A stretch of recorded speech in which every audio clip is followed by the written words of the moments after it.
আমরা আশাবাদী সারা বাংলাদেশে 12 তারিখে ইলেকশনে ইনশাল্লাহ সারা দেশের মানুষ স্বতঃস্ফূর্তভাবে ভোট দিয়ে আমাদের তারেক রহমান সাহেবকে জয়ী করবেন, বিএনপিকে জয়ী করবেন এবং উনি ইনশাল্লাহ প্রধানমন্ত্রী হবেন। এবং আমি আরো আশাবাদী উনি যদি প্রধানমন্ত্রী হতে পারেন বাংলাদেশকে একটা পৃথিবীর মধ্যে রোল মডেল হিসাবে তৈরি করবেন। কারণ অনেক চড়াই উত্তরের মধ্যে দিয়ে গত 17টা বছর আমরা গিয়েছি, আমাদের বিএনপি দল গিয়েছে এবং সবচেয়ে বেশি আমাদের বিএনপি পরিবারের মধ্যে ম্যাডাম খালেদা জিয়ার পরিবার গিয়েছে। উনি নিজে অসুস্থ ছিলেন, জেল খেটেছেন। তারেক রহমান সাহেব এত লম্বা টাইম দেশের বাইরে ছিলেন।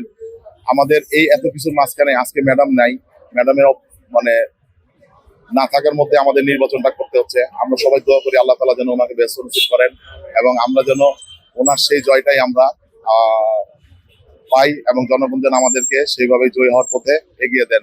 এবং 12 তারিখে সবার প্রতি অনুরোধ থাকবে সকাল সকাল ভোট দিতে যাবেন। মা বোনদেরকে অনুরোধ থাকবে সকাল সকাল সবাই ভোট দিয়ে আমাদের বিএনপিকে জয়ী করবেন, তারেক রহমানকে জয়ী করবেন এবং ওনার হাতকে শক্তিশালী করবেন।